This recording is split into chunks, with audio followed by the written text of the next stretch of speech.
ईशान किशन, छोट्या शहरातून भारतीय संघापर्यंतचा जिद्दी प्रवास. ईशान किशन हा फक्त एक क्रिकेटर नाही, तर स्वप्न पाहणाऱ्या प्रत्येक तरुणासाठी प्रेरणा आहे.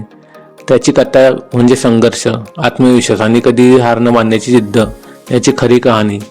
बिहारमधील पटना शहरात ईशानचा जन्म झाला. लहानपणापासून त्याला क्रिकेटची प्रचंड आवड होती. इतर मुलं खेळ म्हणून क्रिकेट खेळायची, पण ईशानसाठी ते आयुष्याचे ध्येय होतं. त्याचं एकच स्वप्न होतं भारतासाठी खेळायचं. त्याचे वडील त्याला नेहमी प्रोत्साहन द्यायचे. त्यांनी त्याच्या स्वप्नांना कधी मर्यादा घातल्या नाहीत. पण प्रवास इतका सोपा नव्हता. बिहारमध्ये क्रिकेटसाठी फारशी सुविधा नव्हती, योग्य संधी मिळत नव्हत्या. त्यामुळे ईशानला आपलं घर सोडून झारखंडमध्ये जावं लागलं, जेणेकरून त्याला चांगल्या संधी मिळतील. हा निर्णय खूप कठीण होता. घर, कुटुंब आणि मित्र यांच्यापासून दूर राहणं सोपं नव्हतं. पण त्याच्या मनात एक गोष्ट होती, माझं स्वप्न महत्त्वाचे आहे. MS धोनीसारख्या महान खेळाडूच्या राज्यात खेळताना त्याला खूप काही गोष्टी शिकायला मिळाल्या.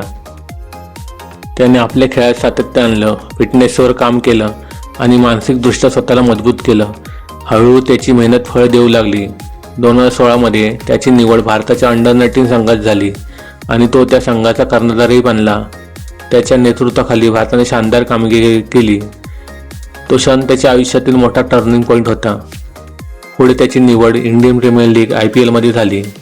मोठ्या खेळाडूंमध्ये खेळताना सुरुवातीला थोडा दबाव होता, पण ईशानने आपल्या आक्रमक खेळाने सगळ्यांचं लक्ष वेधलं. त्याच्या फटकेबाजीमुळे तो लवकरच प्रसिद्ध झाला. पण प्रत्येक यशामागे संघर्ष असतो. काही वेळा त्याला संघात जागा मिळाली नाही, काही वेळा त्याची कामगिरी अपेक्षेप्रमाणे नव्हती. त्यावेळी त्याच्यावर टीका झाली, पण ईशानने कधीच हार मानली नाही. तो पुन्हा मेहनत करत राहिला, स्वतःला सुधारत राहिला आणि मग आला तो ऐतिहासिक क्षण. त्याने आंतरराष्ट्रीय क्रिकेटमध्ये पदार्पण केलं आणि एकदिवसीय सामन्यात दुहेरी शतक झळकावलं. हा पराक्रम करणारा तो जगातील सर्वात वेगवान खेळाडू ठरला. त्या दिवशी त्याने सिद्ध केलं, मोठी स्वप्न पाहणाऱ्यांना थांबवणं अशक्य असतं. आज ईशान किशन हा लाखो तरुणांसाठी प्रेरणा बनला आहे.